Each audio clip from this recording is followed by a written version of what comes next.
Saudi Cow, welcome back to me, welcome back to Thailand. True Blue Thai here from Thailand. Hope you're doing well. It's one put here in Thailand. It's Wednesday and I'm feeling a lot better. I do apologise yesterday. If you had listened to yesterday, I was feeling a bit down, but I was recovering kind of like the worst part of my cold. So my cold started on Sundays, now it's Wednesday for instance, it's all gone. Well, it's 90% gone. Still got bits of it, but it's gone. So for the first sniffles, you've heard about on Monday, and then by Tuesday, for instance, it was like that was the worst bit, etc., with the fever, etc. But by Wednesday, today, look at me, I'm back in the pink. Back into the pink. It's a beautiful sunny day. The clouds have all gone. It feels a bit lovely sunny. I've been out doing the leaves here this morning, and so I'm back in the pink. I'm even on the rice whiskey right now. Still got a tiny bit of the sniffles, but other than that, nothing, nada. I feel, oh yeah. Anyway, guys. So wow, I was like, what? It's like what to do first, what to say first. You know, let me just read this about Fabrizo No. Donnarumma is ready to go to Manchester City. He's attracted by the possibility. Donnarumma is prepared to go there, and he's prepared to complete his prepared to do his best. Come on, man, boys, prepared. Tell me more best. He's prepared to do his best for Pep Guardiola. The player is absolutely super keen on the move to Manchester City. Donnarumma is perfectly waiting to go to Man City, and agreement on personal terms is almost okay, with very possible conversations over the possible contract with Pep Guardiola. So Man City, Donnarumma is patiently waiting on blah blah blah. I told and the person who said this is Fabrizo No. That's who the person said it. So it's not enough done and dusted thing, etc. He won't be playing at on Sunday, at the weekend, Saturday against Spurs. Edison, that I can see. We've got an 18-year-old Man City recruited an EDS player to replace him as our third, as a possible 18-year-old, because I believe our third choice goalkeeper is injured as well. So we've got an 18-year-old. So it'll be James Trafford starting, and then it will be Ortega, and then it will be this 18-year-old, etc., as our third choice. They brought him in to Worcester until we get the Donnarumma thing over the line. The Fabrizo thing, Edison thing, I'm told Galatasaray are working on Edison, negotiating with Edison's agents and with Manchester City about the Edison fee. This remains on the course. Right, I'm not buying that one. Okay, I'll come back to that in a minute. But the fact is, you know, I know there's a lot. I think negotiations, you can't take, you know, the first thing what someone says, and I think it's like the Liverpool, the Isaac thing, etc. You know, and I see a lot of things coming out, and a lot of people saying a lot of things, and you've got to kind of like not listening. You've got to look at the whole big picture. And I think, for instance, when Man City have said I valued Edison to Galatasaray at 25 million. They've offered 8 million, and they've got brought back with 10 million. So, for instance, and I think it's way off the mark. Now they're talking about going for some guy for 20 million. Diego Costa for 20 million. So it appears that they got the cash, but they just don't want to stump it off for Edison. So, but I think they're going to meet in the middle. I think Man City will have to come down on our evaluation, probably go for 15. But I can definitely see that one going through now. Now, so this thing with Donnarumma, I think it's a done and dusted thing. From what Fabrizo was saying, that's what, you know, I can expect Donnarumma to be a Man City player. So there you go. Right. Then the other bombasco, as LB would say, or whatever, is that this guy here. This guy, right, doing an interview, right? And what did he say? What did he say? I've signed a new 2-year contract, and I might have signed another 2-year contract. I love this place. I love this club. Huh? I love it. He wants to win. Next season we are here, we try it again. You said something, I'm delighted to have failed. I love failures. Yeah. We are in the society that if you Pep Guardiola in his interview. I want to listen to his interview. So, I don't know, but yeah, I love it. So Pep Guardiola might even extend his contract for another season. You know, another season. You know, another 2 years. I can't see it. I really can't. But you can feel that he loves the club. He really does. You know, he's such a happy guy. For instance, there we go. There we are. If you don't believe me, there we are. Right, there we go. I love City. So much. Yeah, there we go. I love this City. I have 2 more years. Maybe I'll extend another 2 years. But now I feel fine, I would say. So there you are. So that's from him. Whether that's waffle, probably. Okay, but you never know. He's just great. He just keeps all the people going, what? When's it gonna go? When's it gonna go? United fans, Liverpool fans, Arsenal fans. He's never gonna go. He's playing for a fantastic football club. He's playing for one of the best clubs in the world. He's watching this new evolution of Manchester City, which you'll be seeing on the pitch this season. I was looking at a guy from Daily Telegraph, and he put his top 6 out for the season, and he had Man City in 6th to finish 6th this season. Are you mad? Christ sake, top of the league and as soon as fixed. Oh yeah, we're only playing against Wolves. Well, you only played against the 15th Arsenal fans. You only played against the team that finished 15th. No, who were in 15th. So yeah, I'm sorry. Just they drive me up. Yeah, crazy. Anyway, so let's have a go through some other bits and pieces. So it appears that stop. Right, Wrexham are closing in on a deal to sign on Callum Doyle. So Callum Doyle now is going to Wrexham on a 6-year deal. So congratulations. Look forward to him. Shame, your father. I knew your father. For instance, Mike Dowell, I don't know if his father was good, but a man who Man United made me feel red. So yeah. Also, PFA. I'm going to fly through this because we've only got 20 minutes. So PFA player, congratulations, James Trafford have been named as the PFA Championship Player of the Year in Manchester last night. I'm not quite sure it was in Manchester. Where Manchester? Don't know. So fine. If it was in Manchester, it's not in Trafford.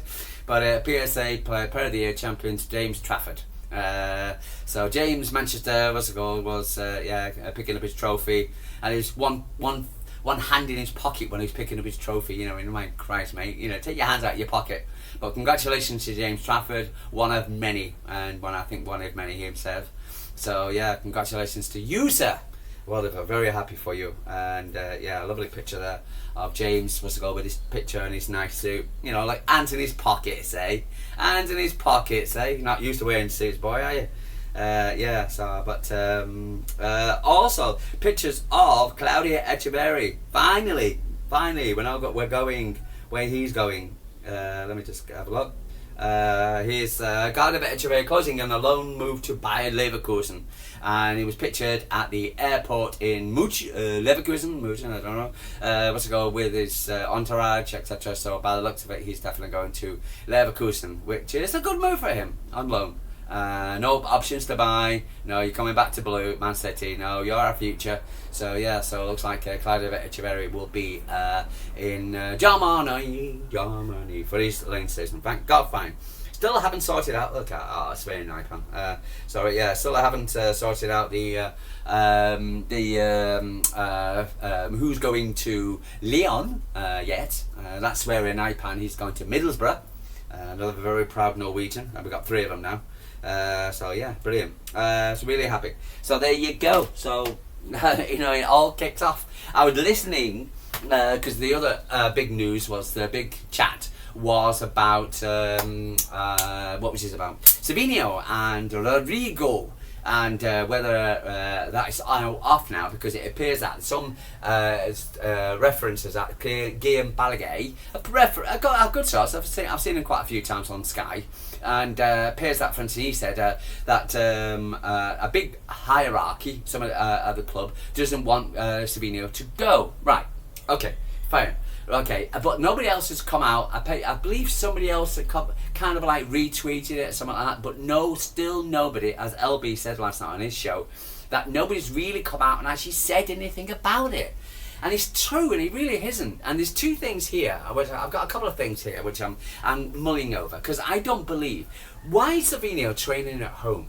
If he's injured, he's got a training at home. Now he has specialised people at the training session at the Etihad, where he could go there and he could train at the Etihad and get himself fit, get specialised training, get specialised instructors to help him come back. Why is he training or keeping himself fit at his home gym? Is that just a show? Is that the fact that he's got a home gym? Why are you staying away from the club? One, right? So that's what I don't get. So because again, for instance, he should be this. So he never travelled through the squad. He's never gone in with that, and he wasn't turned up for training. Okay, he's injured, but I also don't know really what's wrong with him. Okay, I believe Edison's got gastroenteritis, but that doesn't take takes a bit longer than my colds, but it doesn't and I'm sure he'd be it's not that bad, as it were. So what's wrong with Savinho? He's injured. What's wrong with him? And again, it's this injured things, what a lot of clubs do to sort of say, but they don't really come out and say. And you can see when Pep waffles, and he'll say, "Oh, he's got a problem with his and he says, "I'm not a doctor, I don't, whatever." That kind of deflect things. So what's wrong with him? Third, right. Again, for instance, this Galen Balaguer come out and said this. Are we kind of like playing a game of chess here with Spurs on the price? Do we not want to sell him before Saturday because we're playing Spurs? So, and we don't want to see him turn up. But Spurs have actually got them in their future plans, Savinho, as their future plans. So they've already convinced themselves or which they're going to get him. So I think this can go all the way down the wire. Now, the other thing is his replacement, Rodrygo. Now, Rodrygo, was in the squad yesterday against Osasuna, Madrid, but he never came on. And I was listening to a Real Madrid podcaster, Dave, an English guy that sounds a big Real Madrid fan, and he went through the team and he talked about how bad the team won. They won 1-0 on a penalty. He said, but the fact is, Mbappe, Vinicius Jr., whatever, they all played garbage. Absolutely shocking. And he said, the only person who could unlock those defences, stop that low block, get that guy in, whatever, was on the bench, Rodrygo. And he went absolutely crazy, and he spent 5 minutes, and he rather than talk about Mbappe, Vinicius Jr., or whatever, he talks about why are we not bringing on Rodrygo, because he never got anything at all. He didn't get the full minutes at all. And he actually got to a point where he said, I wish him luck on his journey in the future, because he certainly won't be at Madrid. So he's convinced now, for instance, that Rodrygo's going to leave. So, because there was reports that Rodrygo's going to sign a new contract, but it appears that he's not even getting any kind of minutes whatsoever. So last night, when they were crying out for his talents, he never was brought on, and he couldn't understand why. Now he's a Madrid fan; he prefer Rodrygo to stay, but now he's convinced in his head that, for instance, Rodrygo's going to leave. Now he could go to either one of two clubs. He's not going to go to any particular dead club. He's going to go to a big club. Now again, Man City with Savinho are going to go for Rodrygo. Arsenal, Eze now has gone to Spurs.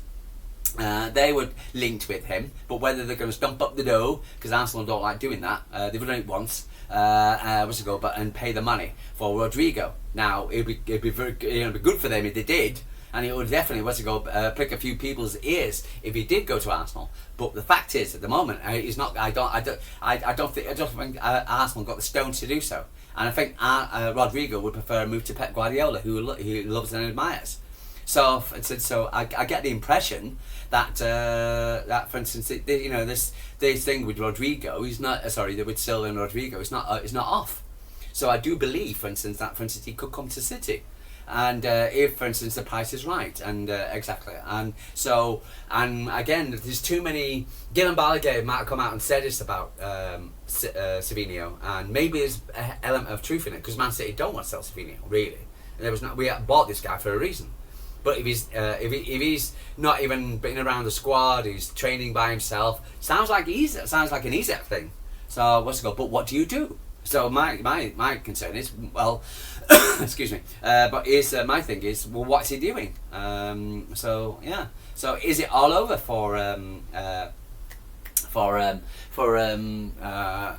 is it all over now? For instance, is it for Rodrygo at Madrid? By the sounds of it, it is, and Madrid fans are not happy.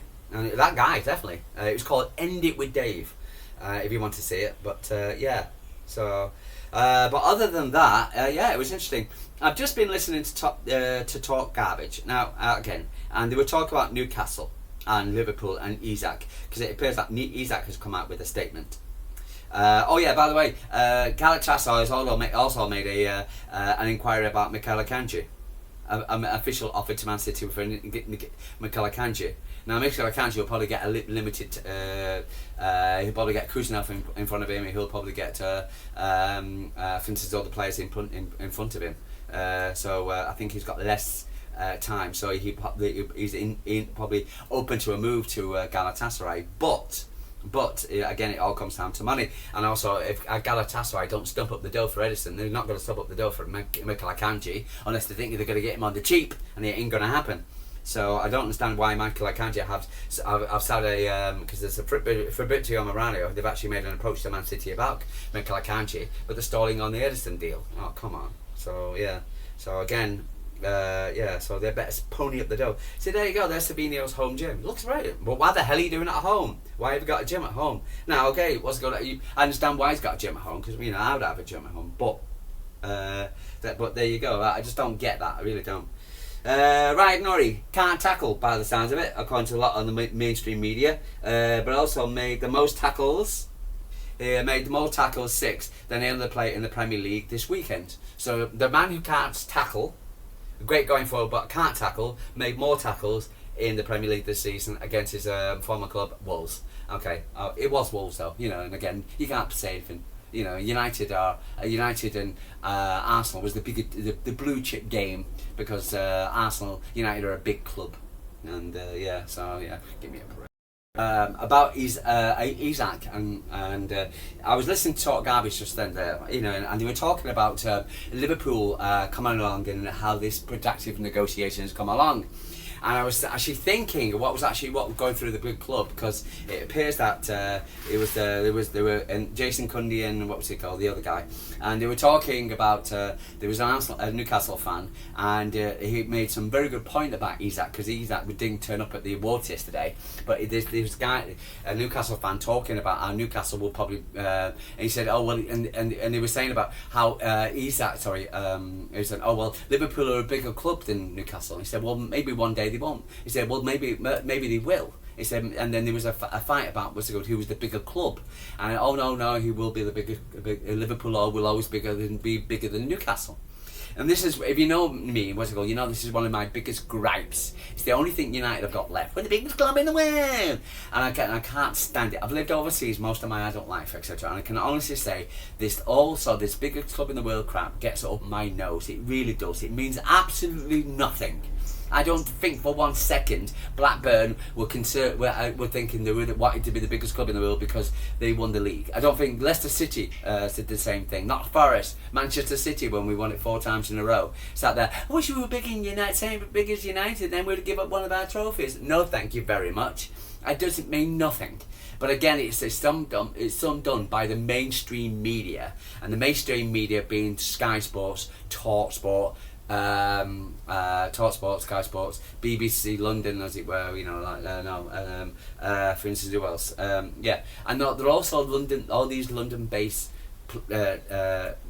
TV and radio stations, stacked with fans of the mainstream clubs: United, Liverpool, Arsenal, Spurs, Chelsea, like that, who are very happy to keep the same old, the red cartel, as we say.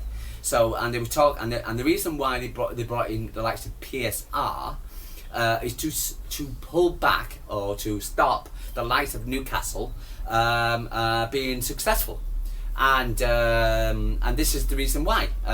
It's pure.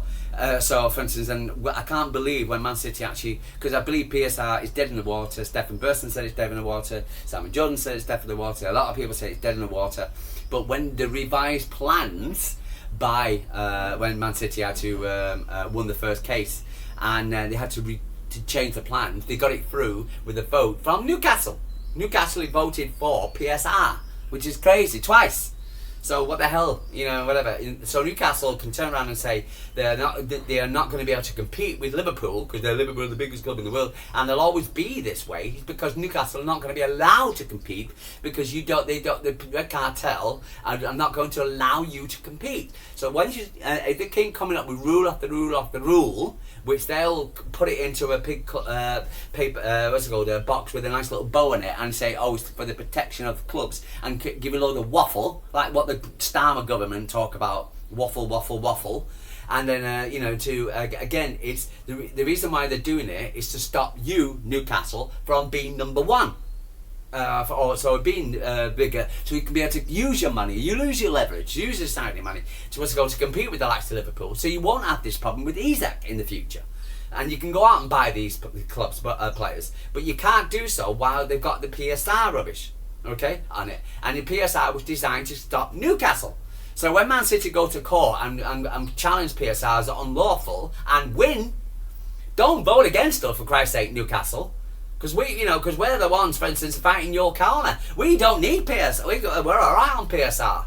We're part of that. Not we're part of the group because when we're Man City, we're part. The Red Cartel is over this side, Man City's over this side. Bites are lonesome, but it's actually going on and it's criticising the laws which are brought out by the Red Cartel to stop the likes of Newcastle.